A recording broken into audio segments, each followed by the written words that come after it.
హెచ్చించువాడును, బలపరచువాడును, స్థిరపరచువాడైనటువంటి దేవుని పేరిట ఉదయకాలం ముందు కృపావాక్య ధ్యానంలో పాలుపంపులు కలిగి ఉంటున్నటువంటి బిడ్డలకు ప్రభు పేరిట వందనాలు, ప్రభు పేరిట శుభములు తెలియజేస్తూ ఉన్నాను. ప్రియమైన దేవుని బిడ్డలారా, ప్రభు మన జీవితాలలో మరొక పునరుద్ధానపు దినాన్ని ఇచ్చారు. ఈ పునరుద్ధానపు దినములో మనల్ని జీవంతో జ్ఞాపకం చేసుకున్నాడు కనుక ఈ యొక్క జీవంతో జ్ఞాపకం చేసుకున్నటువంటి ఈ యొక్క శరీరానికి జీవం అనుగ్రహించేటువంటి జీవపు మాటలను మనము ధ్యానం చేసుకోబోతున్నాం. ఈ యొక్క కృపా గడియలలో ప్రభు మనకిచ్చినటువంటి ప్రభు యొక్క వాక్యాన్ని చదువుకొని ప్రార్థనాపూర్వకంగా మనము ధ్యానం చేద్దాం. కీర్తన 37వ కీర్తన 34వ చరణములో ఉన్నటువంటి మాటను మనం చదువుకుందాం. యెహోవా కొరకు కనిపెట్టుకుని ఉండుము, ఆయన మార్గం అనుసరించుము, భూమిని స్వతంత్రించుకున్నట్లు ఆయన నిన్ను హెచ్చించును. భక్తిహీనులు నిర్మూలము కాగా నీవు చూచెదవు. ప్రార్థన. పరిశుద్ధుడా, మహోన్నతుడా, సర్వోన్నతుడా, సర్వశక్తిమంతుడా, నిత్యము భూమి మీద కృప చూపించేవాడా, కృపతో నింపువాడా, సంతోషపరచువాడా, నేను స్తుతిస్తున్నాము తండ్రి, ఘనపరుస్తున్నా. మాకు ఇచ్చినటువంటి కృపా వాక్యాన్ని బట్టి మేము కృతజ్ఞతాస్తుతులు చెల్లిస్తున్నాం. మీ దాసుని మరుగుపరిచి వివరించి మీరు బోధించమని ఎంతమంది ఈ మాటలు వింటున్నారో, ఎన్ని స్థలాలకు, ఎన్ని ప్రాంతాలకు, ఎంతమందికి వినిపింప చేయబోతున్నదో అందరూ కూడా ఈ వాక్యాన్ని బట్టి బిడ్డలు బలపడటానికి కృప దయచేయమని యేసుక్రీస్తు నామములో అడిగి వేడుకుంటున్నాము తండ్రి, ఆమేన్. ప్రియమైన దేవుని బిడ్డలారా, ఈ సమయంలో ప్రభు మనకిచ్చినటువంటి మాటలలో ప్రభు ఆయన హెచ్చించువాడు, తన బిడ్డలను హెచ్చించువాడు, ఘనపరచువాడు, బలపరచువాడు, స్థిరపరచువాడు, ఆయన సమస్తము కూడా లోబర్చువాడు, తన బిడ్డలకు స్వతంత్రింప చేసేటువంటి దేవుడిగా ఉన్నాడు. కనుక ఆ యొక్క మంచి స్థితి, అలాంటి యోగ్యత దేవుని బిడ్డలకు మాత్రమే ఉంటుంది. కానీ మరి భూమి మీద నివసిస్తున్నటువంటి వారు చాలామంది గనులుగా పిలువబడుతూ ఉంటారు. వాళ్ళు గనులుగా, గొప్పవాళ్ళుగా లోకానికి చూపించుకోవటానికి అనేకమంటే మరి ఉన్నటువంటి ఐశ్వర్యము, ఒకవేళ వాళ్ళకి ఆస్తులో వేటిని బట్టి, వాళ్ళు పేర్లు బట్టి, ఊర్లు బట్టి, వాళ్ళ యొక్క స్థితిగతులను బట్టి వాళ్ళు గనులుగా పిలువబడటానికి, ఆ విధంగా పిలిపించుకోవటానికి ఎన్నెన్నో కార్యక్రమాలు చేస్తూ ఉంటారు. అయితే అవన్నీ కూడా శాశ్వతము కాదని, అది దేవుడు ఇచ్చినటువంటివి కాదని, మనుషులు కల్పించుకున్నటువంటివి, కానీ అది దేవుడు ఇచ్చినవి కాదు. ఎందుకంటే దేవుడు ఒకరిని హెచ్చించును, ఒకరిని తగ్గించును. దేవుడు తగ్గిస్తే వారిని ఎవరు కూడా హెచ్చించలేరు. దేవుడు ఒకరిని హెచ్చిస్తే ఎవరు కూడా వారిని తగ్గించలేరు. కనుక వాక్యం చెప్పేటువంటి మాట ఏంటంటే, మరి తను తాను తగ్గించుకున్నవాడు మరి హెచ్చించబడును, తను తాను హెచ్చించుకున్నవాడు తగ్గించబడును అనే మాట బైబిల్లో చెప్పబడుతూ ఉన్నది. అలాగనే మరి ప్రభు దృష్టికి మనము మరి తగ్గించుకున్నప్పుడు ఆయన మిమ్మల్ని హెచ్చించును అని, తర్వాత ప్రభు యొక్క బలిష్టమైనటువంటి మరి చేతుల కింద మరి దీన మనసుకులై ఉన్నప్పుడు వారు హెచ్చించబడతారు.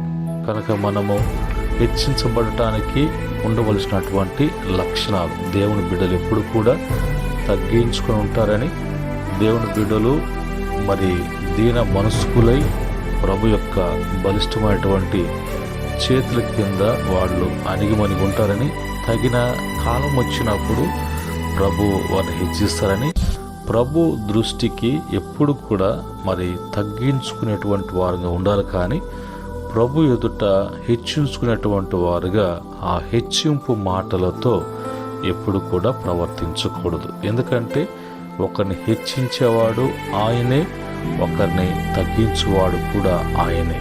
ఇందును బట్టి వాక్యంలోకి మనం వెళ్ళినప్పుడు వాక్యము మనకి ఏం చెప్తుంది, ఏ విధంగా హెచ్చించబడతాం, ఆయన ఏ విధంగా హెచ్చిస్తాడో అనేది వాక్యంలోకి వెళ్ళినప్పుడు మొదటి దినవృత్తాంత గ్రంథాలు 29వ అధ్యాయము 12వ వచనములో అక్కడ దావీదు మరి రాజు గురించి చెప్పుతున్నటువంటి మాటలు, ఐశ్వర్యమును గొప్ప ఘనతను నీ వలన కలుగును, నీవు సమస్తమును ఏలువాడవు. సమస్తానికి కూడా ఏలువాడు ఆయనే. ఎందుకంటే సమస్తాన్ని కలుగు చేసినటువంటి దేవుడు కూడా ఆయనే. ఇప్పుడు ఐశ్వర్యము మరి గొప్పతనము అనేది మరి దేవుని వలనే కలగాలి. బలమును పరాక్రమమును నీ దానములు, హెచ్చించువాడును అందరికీ బలం ఇచ్చువాడును నీవే. అంతే, ఇంక వేరే అంతకు మించి మరి ఒకవేళ ఎవరైనా ఉన్నారా, అలాగా చేసేటువంటి వారు ఉన్నారా అని అంటే ఎవరు కూడా మరి దేవునికి మించినటువంటి వారు ఎవరు కూడా లేరు అనే విషయాన్ని తేల్చి మాట్లాడుతున్నటువంటి మాటలు.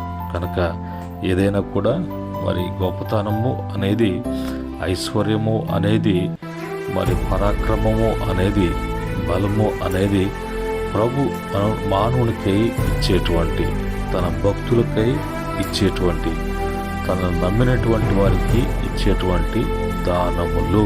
కనుక ఆయన హెచ్చించి మరి అందరిని కూడా బలము ఇచ్చువాడు కూడా, హెచ్చించువాడును అందరికీ బలం ఇచ్చువాడును, హెచ్చిస్తాడు. ఆ అనుభవించటానికి, ఆ హెచ్చింపులో మరి సుఖపడటానికి, దాన్ని అనుభవించేటువంటి బలము కూడా ప్రభువే ఇవ్వాలి, ఆయనే ఇస్తాడు. తర్వాత రెండవదిగా 2వ సమూయేలు గ్రంథము 22వ అధ్యాయము 49వ వచనములో, ఆయనే నా శత్రువుల చేతిలో నుండి నన్ను విడిపించును, నా మీదకు లేచిన వారి కంటే ఎత్తుగా నీవు నన్ను హెచ్చించుదువు, బలత్కారము చేయవారి చేతిలో నుండి నీవు నన్ను విడిపించుదువు. తన బిడ్డలకు మరి వ్యతిరేకంగా శత్రువులు ఉన్నా, వాళ్ళ శత్రుత్వం చేయాలని చూసినా వారి చేతిలో నుంచి ప్రభువే విడిపిస్తాడు. వాళ్ళకి పైగా, వాళ్ళు చూస్తుండగా వాళ్ళకు పైగా దేవుడు వారిని హెచ్చించేటువంటి వారుగా ఉన్నారు. బలత్కారము చేయవారు బలత్కారముతో మరి చేయాలని చూస్తూ ఉంటారు. అలాంటి వారి చేతుల నుంచి దేవుడే విడిపిస్తాడు. ఈ భాగ్యము మరి యేసుక్రీస్తు ద్వారా భూలోకములో ప్రతి మానవునికి విశ్వాసము ద్వారా ఇవన్నీ కూడా ప్రభు నమ్మి విశ్వసించినటువంటి వారు. అయితే ఇవన్నీ కూడా మన జీవితంలో జరగాలి అంటే మొదటగా చెప్తారు మరి వెంటనే మా జీవితంలో జరిగిపోవాలండి అన్నట్టుగా చాలా ఆతృత కలిగినటువంటి వారుగా ఉంటారు. కొంతమంది తొందరపాటు వలన తొట్టులతో ఉంటారు. అయితే మనం చదువుకున్నటువంటి మూలవాక్యములో యెహోవా కొరకు కనిపెట్టుకొని ఉండాలి.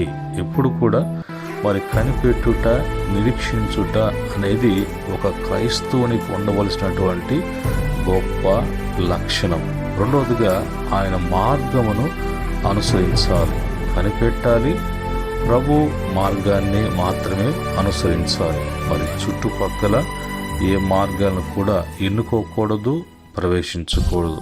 ఆ క్రమము నీకున్నప్పుడు, అనుసరించినప్పుడు, కనిపెట్టినప్పుడు, అనుసరించినప్పుడు ఆయన మార్గం, ఆయన కొరకు కనిపెట్టుకున్నప్పుడు, ఆయన మార్గం అనుసరించినప్పుడు భూమిని స్వతంత్రించుకున్నట్లు ఆయన నిన్ను హెచ్చించును.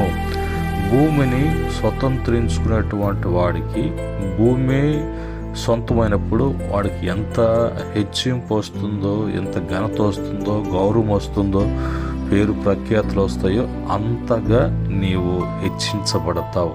అలాంటిది ప్రభు ఇచ్చేది. ప్రభు తన బిడ్డలకు ఏది ఇచ్చినా కూడా శ్రేష్టకరమైన వాటిని ఇస్తాడు. కానీ ప్రభు ఏది కూడా తక్కువగా ఉండేది, 2 రోజులు ఉండిపోయేది, ఊడిపోయేది ఏది కూడా తన బిడ్డలకి ఇవ్వదు. అయితే ఇవన్నీ కూడా దేవుని బిడ్డలకి ఇస్తారు. దేవుని బిడ్డలే మన సొంతం చేసుకుంటారు. అయితే మరొకరు ఉన్నారు, వాళ్ళు దేవుడంటే భయమైనటువంటి వారు, దేవుడంటే భక్తి లేనటువంటి వారు. అసలు వారు ఎవరిని కూడా లెక్క చేయకుండా బుద్ధిహీనతతో అజ్ఞానంగా ప్రవర్తించి విరోధంగా ఉన్నటువంటి వారు ఉన్నారు. వారు ఎవరంటే భక్తిహీనులు. ఆ భక్తిహీనులు నిర్మూలము కాగా నీవు చూచెదవు. చూసారా, భక్తిహీనునికి ఎలాంటి భక్తి లేనటువంటి జీవితం ఎంత ఘోరంగా ఉంటుందో, ఎంత ఘోరంగా మరి జీవిస్తారో, ప్రవర్తిస్తారో. ఆ ప్రవర్తన దేవునికి అది ఇష్టకరముగా కాదు. కాబట్టి వారు నాశనము తెచ్చుకునేటువంటి వారుగా ఉంటారు. ఆ తర్వాత కీర్తన 18వ కీర్తన 48వ చరణములో, ఆయన నా శత్రుల చేతిలో నుండి నన్ను విడిపించును, నా మీదకు లేచువారి కంటే ఎత్తుగా నీవు నన్ను హెచ్చించుదవు, బలత్కారము చేయు మనుషుల చేతిలో నుండి నీవు నన్ను విడిపించేదవు. ఇది మరి ప్రభు తన బిడ్డలకు ఇస్తున్నటువంటి మరి అది వాగ్దానంగా, అభయముగా, ఒక ధైర్యపరిచేటువంటి మాటలుగా ఉన్నాయి. ఆ తర్వాత మరి ప్రభు చెప్పేటువంటి మాట, దేవుని వాక్యము సెలవించేటువంటి మాట, ద్వితీయోపదేశ కాండము 28వ అధ్యాయము 1వ వచనములో, అక్కడ మరి 28వ అధ్యాయం 1 నుంచి 14 వరకు చూసినప్పుడు దైవ దీవెనలు ఎలాగ లభిస్తాయో, దైవ దీవెనలతో నింపబడాలంటే దైవ దీవెనలతో నింపబడినటువంటి వాని యొక్క జీవితము, కుటుంబము, సంసారము, లేదంటే ఆ ప్రాంతము, ప్రదేశము, దేశము ఎంత పుష్కలముగా ఉంటుందో, ఎంత ఆనందకరంగా, ఆహ్లాదకరంగా ఉంటుందో అనేది ఈ యొక్క అధ్యాయంలో ఉన్నటువంటి వచనాలు చదివితే మనకు అర్థమవుతాయి. అయితే 1వ వచనములో మాట, స్టార్టింగ్లోని ప్రభు చెప్తున్నటువంటి మాట, నీవు నీ దేవుడైన యెహోవా మాట శ్రద్ధగా మరి శ్రద్ధగా వినాలి. నేను నేడు నీకు ఆజ్ఞాపించుచున్న ఆయన ఆజ్ఞన్నిటిని కూడా అనుసరించి నడుచుకున్న ఎడల నీ దేవుడైన యెహోవా భూమి మీదున్న సమస్త జనముల కంటే నిన్ను హెచ్చించును. ఫైనల్గా సమస్త జనులు ఉన్నారు, చాలామంది జనులు ఉన్నారు. మరి ఆ జనుల్లో వాళ్ళకి కొన్ని వాళ్ళ కులాలు, మతాలు, భేదాలు, వాళ్ళు తెచ్చుకున్నవి, వాళ్ళు పెట్టుకున్నవి, వాళ్ళు హెచ్చించుకున్నవి, వాళ్ళకై వారు విభాగించుకున్నటువంటి వారుగా జీవిస్తూ ఉన్నారు.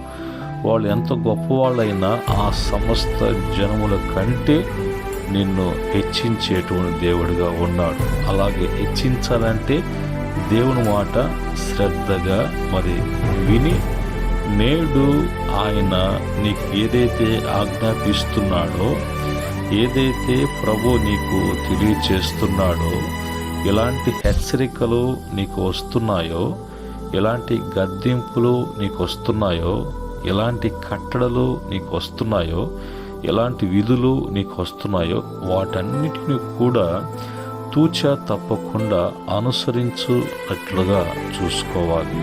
అప్పుడు నీ దేవుడు భూమి మీద ఉన్నటువంటి, అది ఎంత గొప్ప జనులైనా, ఎంత గొప్ప జనాభా అయినా, వారందరికంటే నిన్ను ఎక్కువగా ఆయన నిన్ను హెచ్చించేటువంటి దేవుడిగా ఉన్నాడు.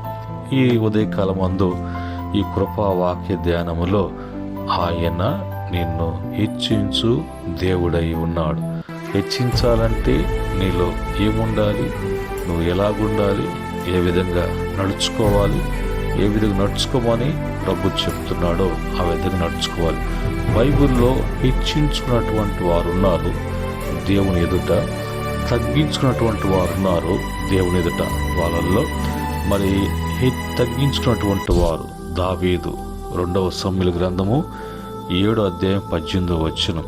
అలాగనే సుంకరి లూకాసు వార్త 18వ అధ్యాయం 10 నుంచి 14 వరకు, బాప్తిస్మిచ్చేటువంటి యోహాను, పౌలు గారు, చివరిగా ప్రభు అయిన యేసుక్రీస్తు వారు, వీళ్ళంతా కూడా దేవుని ఎదుట తమను తాము తగ్గించుకొని మరుగు చేయబడి ప్రభుని గణపరుస్తున్నటువంటి వారు. కాబట్టి వీరు సమస్త జనుల మీద సమస్త వాటికంటే ఎక్కువగా హెచ్చించబడ్డారు.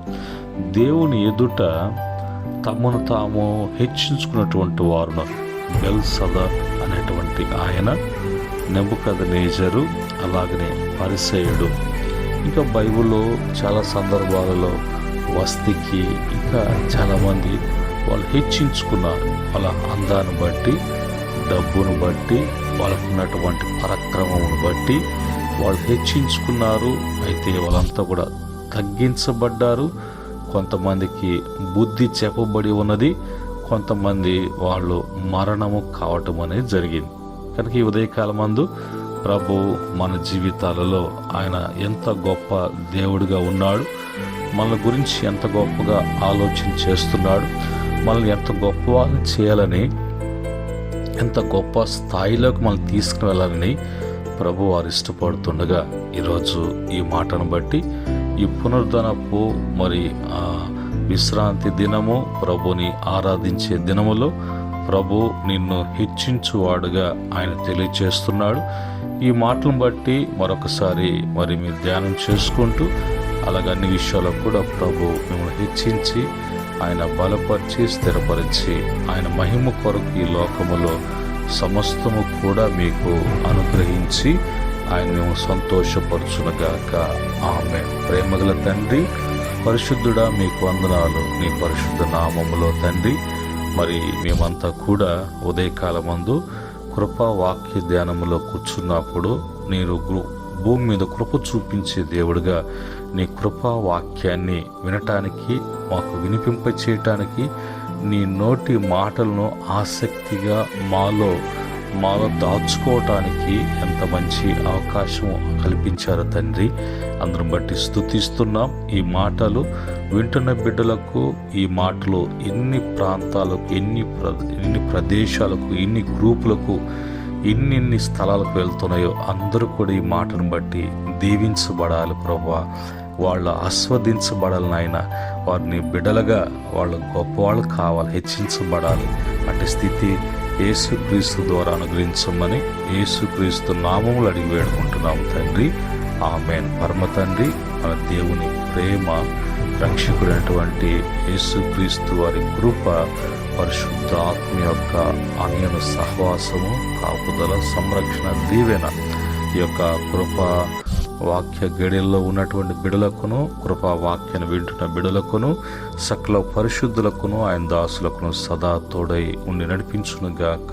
ఆమేన్.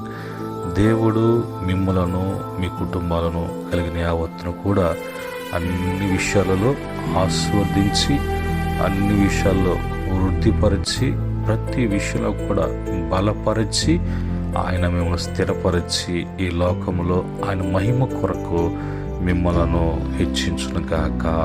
ఆమేన్.